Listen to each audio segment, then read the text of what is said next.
dialogue is one of the most important aspects of film and television, but particularly television. And that's because film is far more of a visual medium. It compels its audience to watch more intently than they listen. By contrast, television tends to favor using dialogue over visuals to tell its story. This is because television shows have much smaller budgets than films do, and visuals tend to cost a lot of money. By contrast, dialogue is generally cheap and easy to stage and shoot. Therefore, television tends to feature far more scenes of characters simply talking. So whether your story is about a chemistry teacher who breaks bad and begins cooking meth, or political strife in a fantasy world that's populated by dragons and ice demons, dialogue's gonna do the heavy lifting in telling that story. You'd think that'd put a huge onus on making sure your dialogue was good, but that isn't really the case.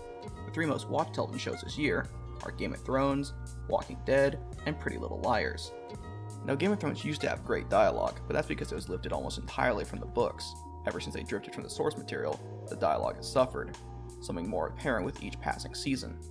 Then there's The Walking Dead's dialogue, which never really stood out and is serviceable at best. And the less that I say about Pretty Little Liars dialogue, the better. It's over. No, it's not. Did you really think we'd let Allie leave that hospital alone? We paged Allison so you'd know she was there. I guess you don't read Sansu, bitch. Sansu? Sansu. Did you mean Sun Tzu? Do you mean fucking Sun Tzu, you dumb bitch? Now, I'm not saying that there aren't any shows on TV with good dialogue, because there certainly are. Shows like Brooklyn Nine-Nine, Better Call Saul, Fargo, and Black Sails all exist, but nowhere near as many people watch them. Some people might be able to overlook dialogue that's subpar or piss poor in favor of a show's other attributes, but I can't. And that's because not only is the storytelling in a show dependent on its dialogue, but so much of a show's runtime is devoted to it as well.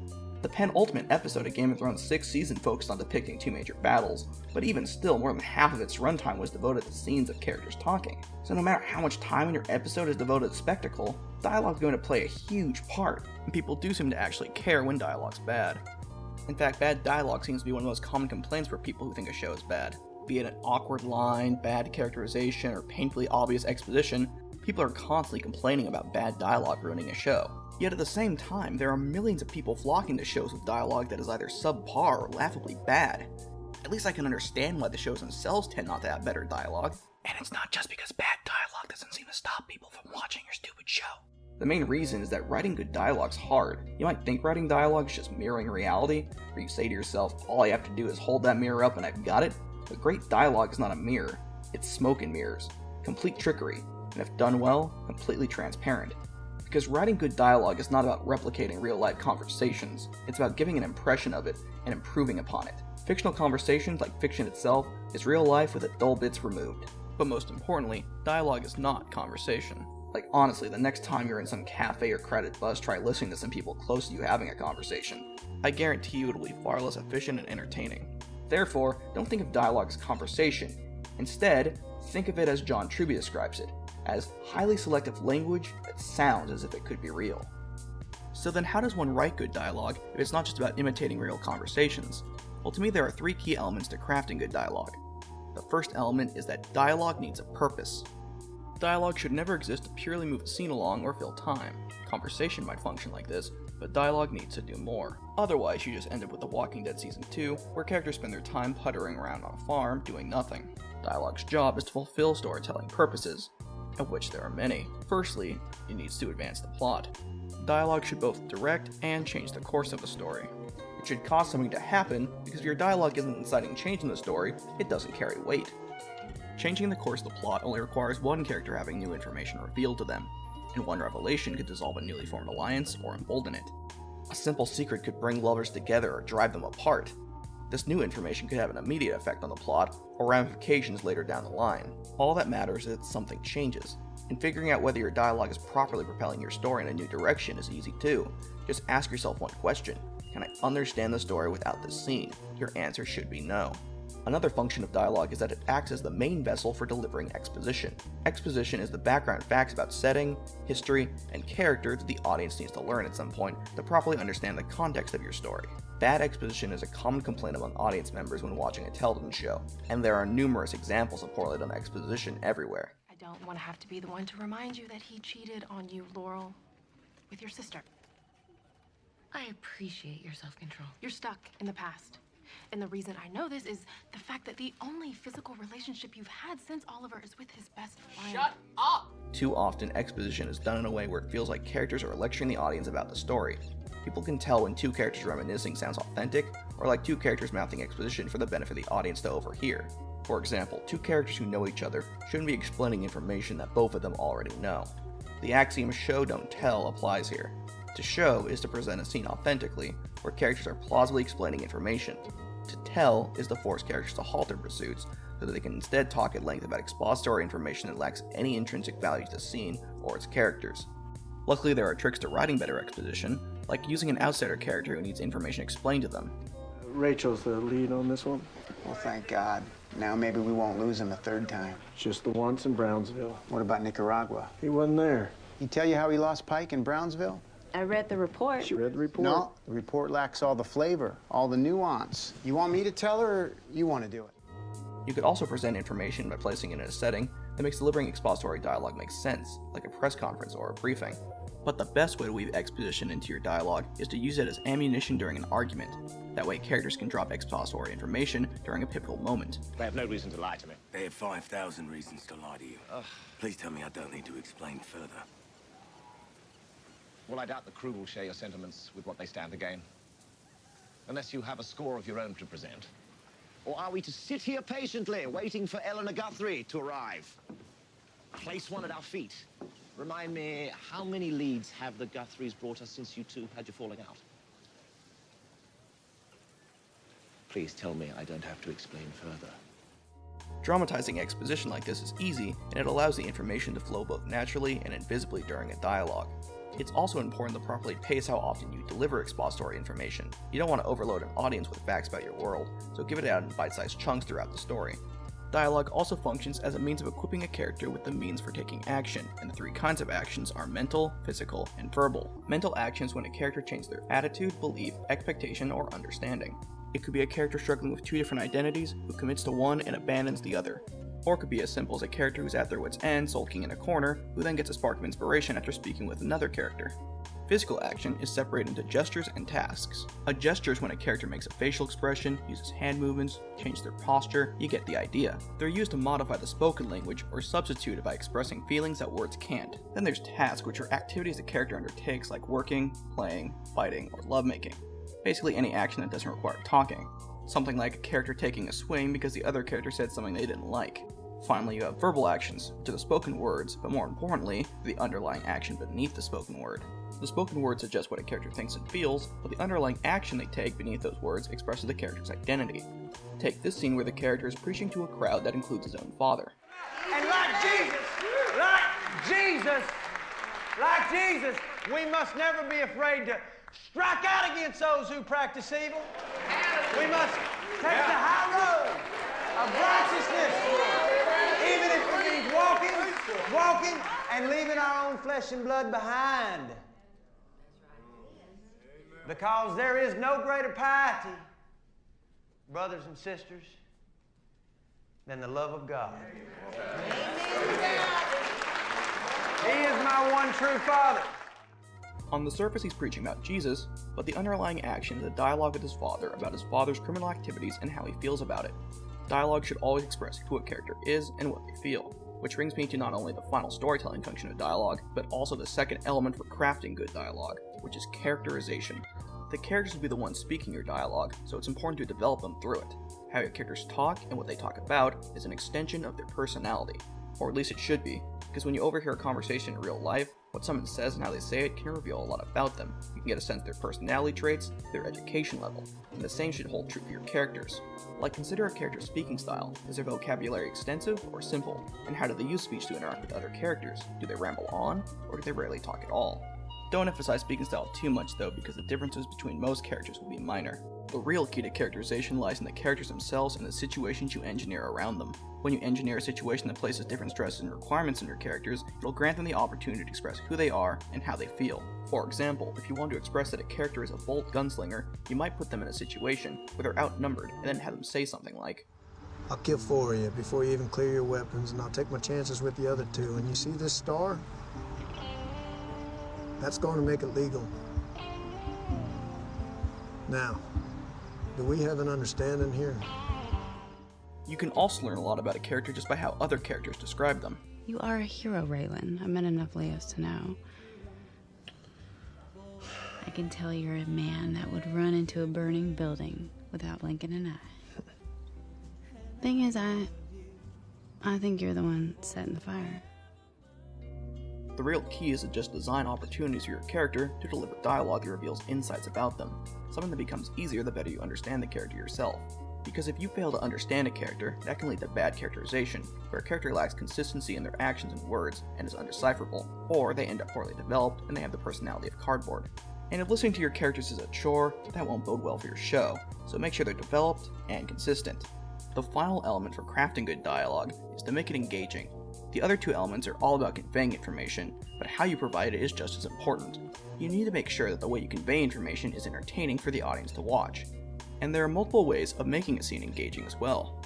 One way of engaging your audience is by adding conflict, because a story about happy people having an enjoyable day out where nothing goes wrong doesn't really end up being that interesting, and every story needs a conflict no matter how big or how small. All that matters is that the conflict doesn't feel contrived.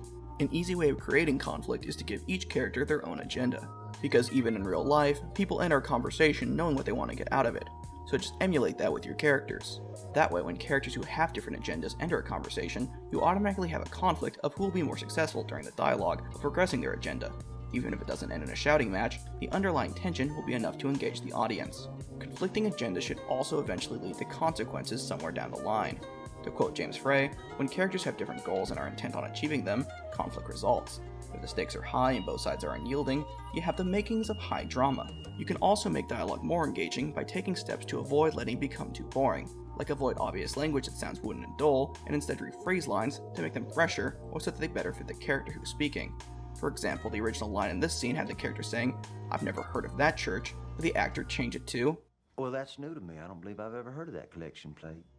It's a simple change, but it adds something. Referring to the church as a collection plate is a clear judgment on its motives and authenticity, something that didn't exist in the original line. Avoiding obvious language is also easy to do if you prevent a character from saying exactly what's on their mind. This means you need to use subtext. You see, text is the words that characters directly speak. Subtext, though, is the inner thoughts and feelings behind a character's words or actions. By using subtext, it turns the audience into an active participant who must try and decode what a character is actually saying and feeling. It's just like those times where you're arguing with your significant other and you need to try and figure out the actual reason they're mad at you. Are you trying to pick a fight with me or something? No. Yes, you are. You've been niggling away at me ever since you came in. Did you sleep with Alice? Can we have a baby? I'm a secret gambler, blah, blah, blah. I'm just talking. I know what this is really about. It's not about anything. This is still about the fridge door, isn't it? It's got nothing to do with the fridge door. Good, because we have to move on. Nearly a whole quiche I had to throw away, you bastard! Using subtext will give your dialogue subtlety. It really goes hand in hand with the show don't tell rule. You want to reveal information to your audience, not explain it, because a show that spoon-feeds its audience is far less engaging than one which trusts their intelligence and lets them figure things out for themselves. Another way to make your dialogue more engaging is to inject humor into it, because everybody loves a good laugh, but the question is, how do you do that? I mean, humor's supposed to be subjective, right? Each to their own and everything. But there is a key to writing humorous dialogue, and that's by making it feel natural. You don't just want to have your characters trade jokes back and forth for no reason like it's a Judd Apatow film. You want to use the setting and situation your characters are in to create conflicts that'll set up good opportunities for humor. Like say you have two characters who don't even speak the same language, but who need to communicate important information to one another. The struggle that results from them trying to communicate with the language barrier will create humor. And these two? Cocksucker.